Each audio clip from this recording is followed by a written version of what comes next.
That's right. The time is here, faithful. It's time for the members-only mock draft. 3 rounds, 49ers, trades are allowed. No holds barred. I got Mike in here, and we about to break it down. Stay woke, baby. Right after this, smash that like button.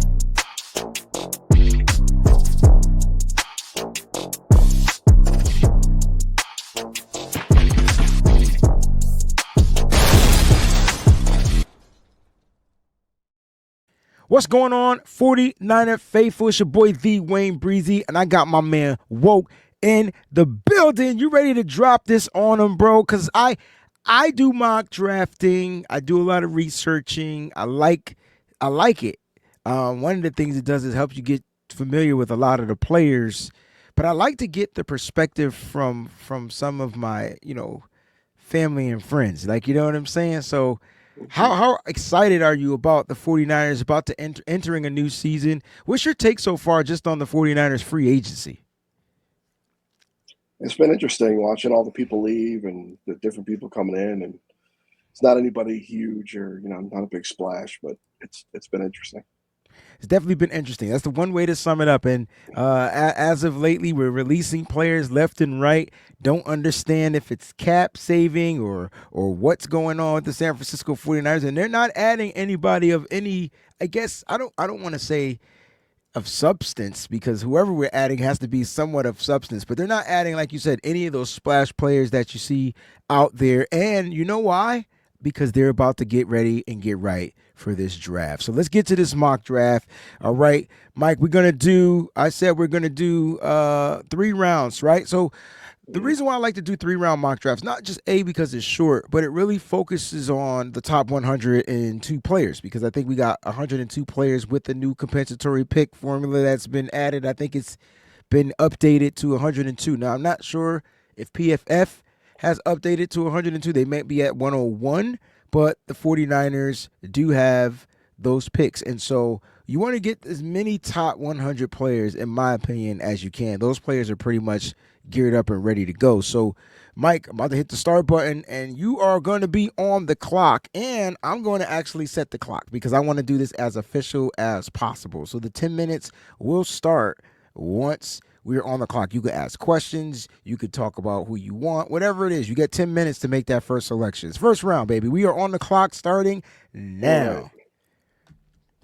And as I've been watching with y'all, a lot of the players that we were getting before in the earlier mock drafts are disappearing sooner, like Membu, and I just saw Jahad Campbell. Yeah. A lot of those guys are going fast now. Yeah.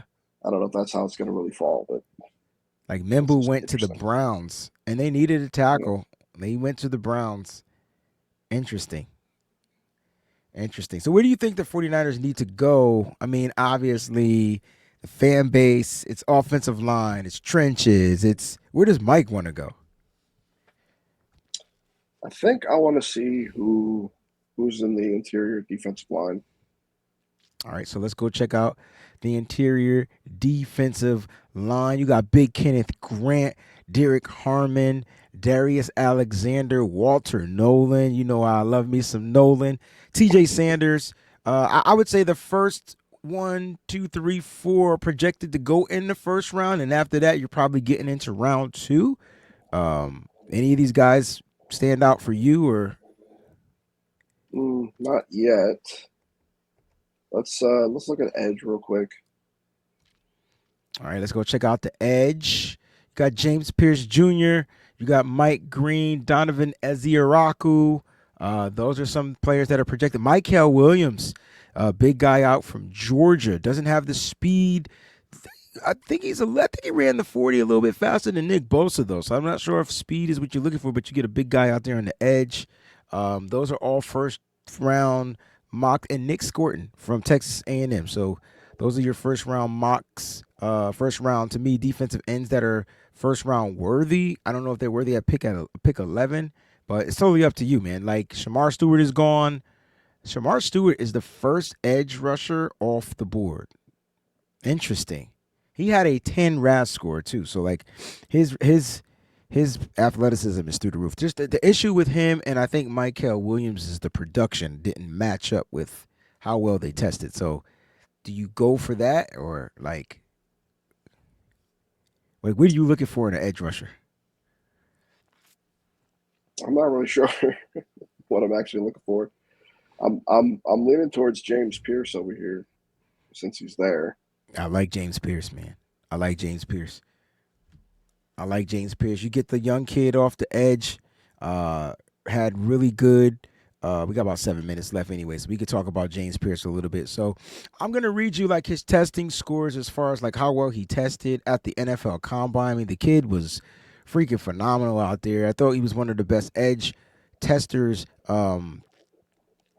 out there. I mean, he is undersized. I think that's the question mark, right? Do you go with a kid that is, 245 pounds? He has the height, 6'5", 245, 32 and three-quarter inch arms, 10-inch hands. His RAS score is a 9.34, and he did lead in the 40 and the 10-yard split. So he ran a 4.47, 1.56. I think that's like the perfect complement to what George Kittle does. Now, can he set the edge well? That's something to be determined on the NFL level. Is he more just a pass rusher? And so it's kind of like up to you, like if that's your pick. Yeah, let's go with him. I like it, man. All right, the pick is in. We don't have to take up all the time. All right, with the first pick in the 11th pick in the 2025 NFL Draft, the San Francisco 49ers select edge James Pierce Jr. out of Tennessee. And I really like the kid, right? The production is there. And let me just pause this real quick if I can figure out where the pause button is. I probably gotta. I really do like this kid. I think he has a lot to offer. I mean, I know he has the only red flag I feel like he has is he coachable? They've talked about that. Like he had issues with, just people kind of like telling him what to do. But if you go and you look at the way he graded, I mean, he finished with an 87.1 grade. This is pretty spot on. I mean, look at the pass rush win rate, man. It's 23%, man. Like, this dude gets to the freaking quarterback, all right? His run defensive grade is high. His pass rush grade is high. And I feel like my comp for him is Brian Burns. Like, this is the Brian Burns type of, he could put on a few more muscle pounds and weight and things like that, bulk up a little bit, but you don't want him to lose that speed on the edge. I think this is a solid pick, 1,000%. I don't really care if he has an attitude. I actually prefer him to have an attitude. Before we continue, though, in the first round, are you looking to trade back in the first round, or are you looking to trade down in the second round? Like, what are your theories and thought processes of the San Francisco 49ers? Right now, I'm not looking to trade up or trade down, but Okay, we'll to continue see with the how draft. how it falls. Oh man, Tyler, my boy Tyler Brooker from New Haven, Connecticut, went to mock to the Vikings. Got them a guard. Ooh, this is changing up a lot. I like Yeah, it this. is. Jackson Dart. Look at what happened. I like Azarea this. already? Huh? Azarea went already too. Yeah, he's gone. All right, we are on the clock. Interesting. And before I start the clock, I think we get 7 minutes in round 2. So I'll go ahead and change this to 7 minutes, and we'll go ahead and get started. All right, man. So what are you thinking of going in round 2? You addressed the edge. What are some of the other holes you feel like the 49ers have? Where do you want to go? You want to go offensive line? You want to go interior? Like, what are your thoughts? Yeah, I was thinking offensive line next. I'm trying to think of what position though. All right, so as far as tackles, you got Josh Connerly Jr. available, Ariante Ursery, Donovan Jackson. Out of those three guys, I feel like in the second round, because the second round ends, I think, at pick 64. If you want to look at the first two tackles, that'd be amazing. It's Josh Connerly Jr. for me. I feel like he has the frame and the size. He's definitely a left tackle. You saw him get blown up by Mike Green at the Senior Bowl because he switched to right tackle. So that's something that he's not comfortable in doing as of right now. As far as the guards, Tate Ratledge is there. He tested well at the NFL Combine as well, and you can see he's pretty good out there. He plays left guard, he plays right guard, so you can switch him up on whichever side. Didn't take many guards at the left guard, many snaps at the left guard, but that's kind of like where he played. You can see he's a zone, he's a gap guy. So they're pro style in Georgia. Like Georgia players and those SEC players are players that you kind of want to, you kind of want to draft. Center Jarrett Wilson is there. Might be a reach for him though at pick 100 because you're looking for top 100 players. So you can Yeah. go tackle, you can go linebacker. Demetrius Knight Jr. is there. I'll be breaking him down in a little bit, but that's the kid that could. He has the range, he has the speed, he plays with thunder. It's like he hits like Patrick Willis. He has the speed like Patrick Willis. My only issue with him is lateral speed. He can run in a straight line. He can get to the quarterback. Lateral speed, though, can he run side to side just as fast as he can run in a straight line? Wide receivers, corners. Where you looking to go? I'm looking at those two at the top there, the linebacker and the tackle. Okay. Personally, I think you go trenches, but I do know there's some good tackles. Probably you might be able to get on day in round 3, possibly. But I don't think you should take that chance. If you see a guy you like, you go for that guy you like. Yeah, let's go with the tackle. All right, I like it. The I pick think is I in. want either center or guard next. So The pick is in. All right, so we're addressing the trenches. Mike wants to address the trenches. Josh Connolly has fallen into the second round. You're getting a first. I have a first round grade on him. And you're getting a pretty much ready guy to go in the NFL. I do like this pick. I'm not gonna lie. Just looking at his breakdown, you can see pass blocking grade is there, run blocking grade is there, zone 73.7 zone grade because we do a lot of zone. But they run the ball a lot. They don't just run the ball in between the tackles. They do get to the outside.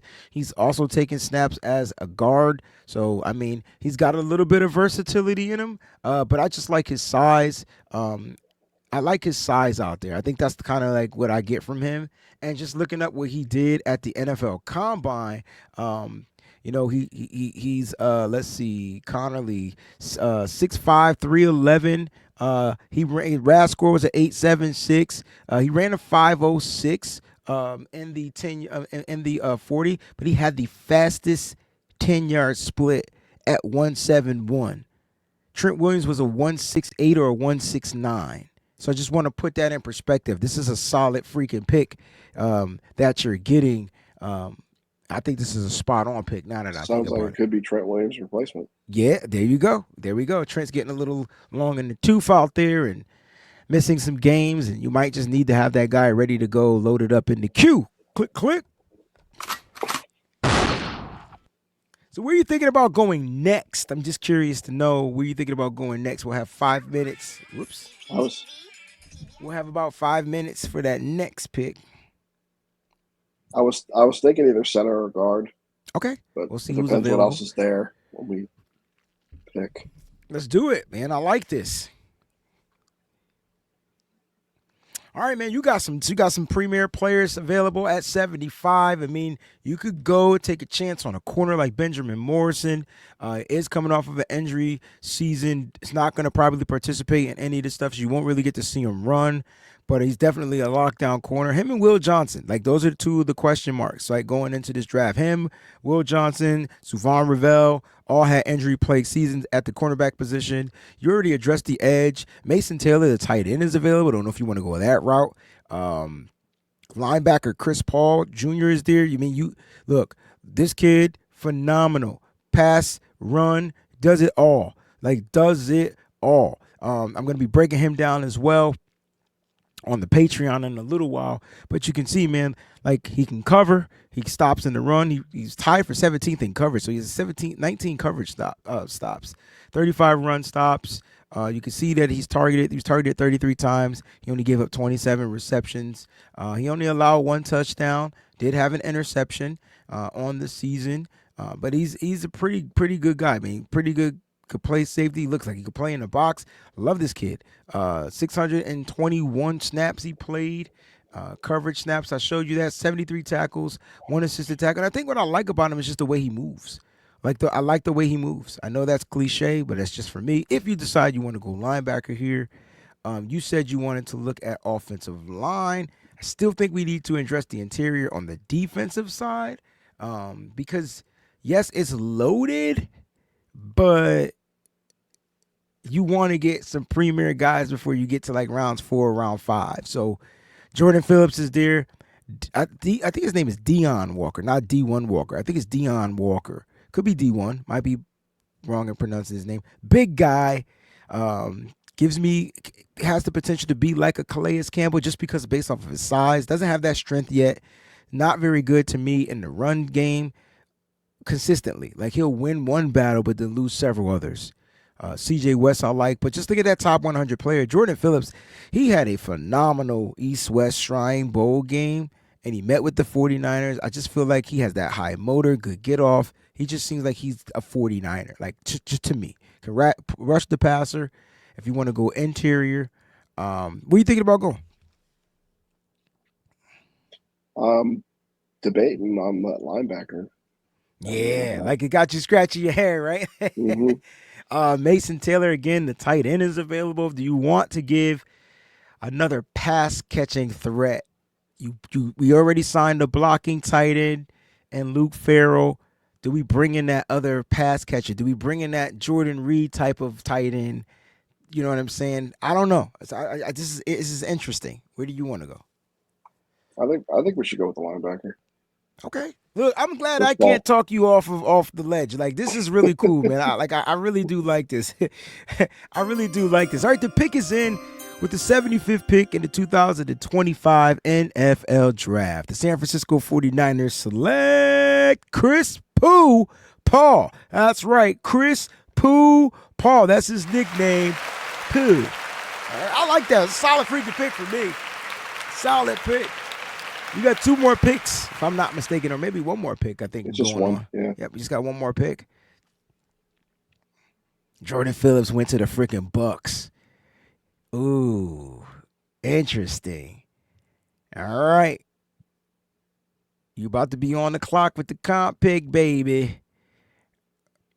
All right, we are on the clock, and I think I'm not going to talk. I think you should take this final 99th pick and go where your heart and your gut tells you to go. I don't know if you could do All both. right.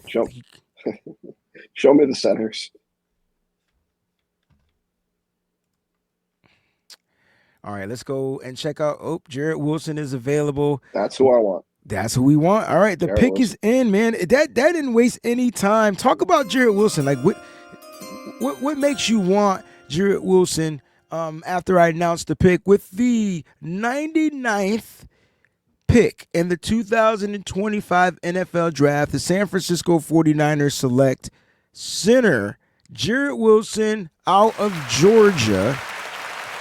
And we'll go through these picks after you finish. But what caught your interest from Jarrett Wilson? I'm just curious to know. Well, I mean, it's a need. I feel like it's about time to move on from Brendel, and I think he's probably one of the better ones to take at center.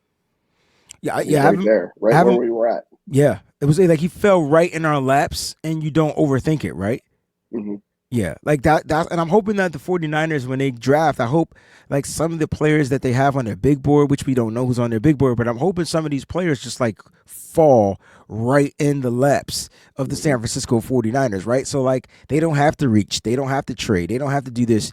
Certain players will fall. We'll go backwards to front and just give me your initial thoughts. You're talking about Jarrett Wilson. You said you think he's one of the best centers in the draft. I actually have him ranked as my number 1 center in this draft. Like, no lie. Let me just get my top 10 rankings up here of positions.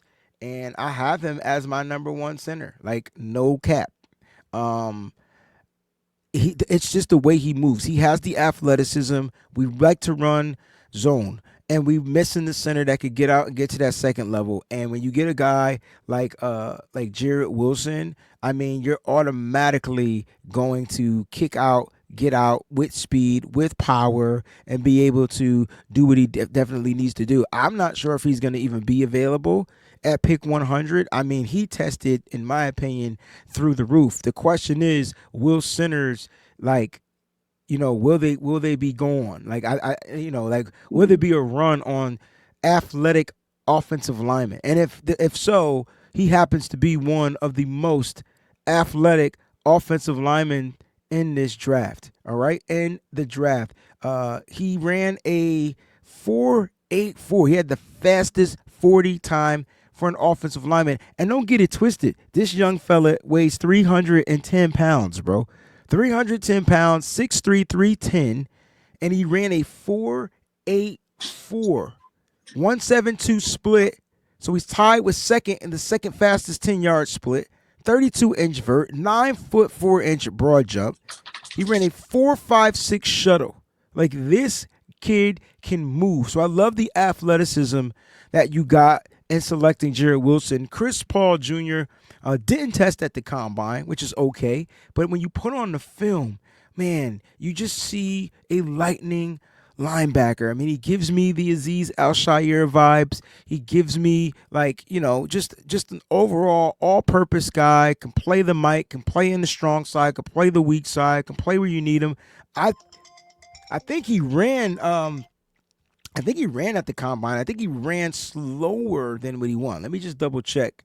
Um, Chris Paul linebackers. All right, so Chris Paul, he I did think run. where we were picking, it was a good spot to take him. And, we don't know what, if D. Winters is going to Yeah, take the you got next step. We don't know if the one we drafted last year, Bethune, if he's going to a good make point. the jump. Curtis Robinson, we don't know if any of those guys are going to be able to step up and take Dre Greenlaw's place. So I I thought, think why it's a not? great point. That's a great point, right? It's a great point. All right. Regardless of how he tested, I know he ran a 4.63. I think Fred Warner, not sure what his 40 time was, but he ran a 4.63. He had a 1.62 split. I'm just trying to see if he did the three cone because that's important, but he did not. But one of the slower linebackers, but though he doesn't play slow, and I think that's what's important. Like, and you talked about D. Winters, who does have the speed, but doesn't have the football savvy to kind of like put it all together. My issue with D. Winters is he can't stay healthy, and then Tatum Bethune doesn't have the speed, but he's definitely a fierce tackler. So maybe he takes the leap up. And don't forget, we still got Jalen Graham, who we drafted and then cut, and he's here. So we'll see what happens. But I love the Chris Paul Jr. pick. Talk a little bit about Josh Connerly, man. Why you went offensive tackle? Well, we definitely need some tackles. I think we're definitely getting to a point now where it's probably time for McKivitz to go. Although he looks more like he's Trent Williams' replacement whenever that happens, Ooh, since he was more of a left tackle. It looked like on what you were showing on his stats on there. interesting. And I thought we were at 43, and he was projected to go somewhere in the 30s. So I was like, it's like a no brainer. We need a tackle, and He he's here. definitely might be the steal of the draft, especially where you got him. You got him in the second round, 9 spots before he was projected to go off of the big board. And when you look at Josh Connerly, I mean, I don't know what caused him to fall. I don't know if people are looking at that one rep over and over again from the Senior Bowl. And if they are, man, they're silly because they need to go put on the tape. This kid is a problem on the offensive line. Great anchor, can definitely take on bull rushes, speed rushing, all that type of stuff, especially when he's on the left side. I think when you put him on the right side, he just got knocked off balance, man, real quick from a powerful guy like Mike Green. Got knocked off balance. I need to know your infinity for James Pierce Jr., who you drafted at 11, which I think is the way the 49ers are going to go. I don't know if it's going to be James Pierce, but I think they go edge, offensive tackle, defensive line in that order, or personally, I really do. But what are your thoughts on James Pierce Jr., man? I mean, for me, it was okay. We pretty much got rid of everybody on the defensive line, so we need more line people, and he's right there. He's was projected to go 12, so 11 is not a bad spot to take him. And I was like, got to go with it. Do you think does the weight at 2 4, or let me see what he weighed in at the combine. I think I said it already, but does the weight bother you uh at 245? Sounds like he'll be better in an 3-4 defense as an outside linebacker, but in a 4-3 defense, does that weight bother you as far as the impact he's gonna have to take? No, I don't think so. I think that's something that you could change. You could bulk up a bit, put on some weight, not too much, but enough to give you more. balance with it, and the speed probably is going to be helpful playing the edge too. I love it. And just to put out there extra perspective for the 49er faithful out there watching, we just let go of Leonard Floyd. Leonard Floyd was 6'6", 240. James Pierce Jr. is 6'5", 245. So the weight won't be an issue. We literally just watched Leonard Floyd, a 3-4 outside linebacker, play on a 4-3 defense. The question is, if we draft James Pierce Jr., can he make that transition to play on the line, put his hand in the dirt, stand up, whatever? And I think so. He gives me, I told you, he gives me Brian Burns, Von Miller vibes. Those are his comps for me. Like, that's what I And get. Those are guys some people wanted to come to the 49ers too, especially Brian Burns. Especially Brian Burns. So I think you had a pretty good spot on, man. Mock draft. Let everybody know where they can find you, man, and where they can hear you and hear your takes and all that good stuff. Well, when I get around to actually making videos, it's kind of recaps on YouTube. That's it, guys. Woke Niner recaps right here on YouTube. Make sure you hit that subscribe button. And for those that are watching, don't forget to hit the like button on this. Let Mike know, man. Give him a thumbs up. Feel free to regrade his mock draft. I think he killed the top 100. I was hoping he would have traded back, probably get a couple of extra picks. But hey, I like the 4 guys we got. I think that this will help the 49ers grow and be solid over the next 4 to 5 years. All right, next 4 to 5 years. Mike, appreciate you for being here. Everybody, thank y'all so much for tuning in. Until the next time, keep it faithful to the Bay. We out. What's up, faithful? Thanks for watching. Hit that like button. Don't forget to subscribe. And make sure you check out some of the other cool videos.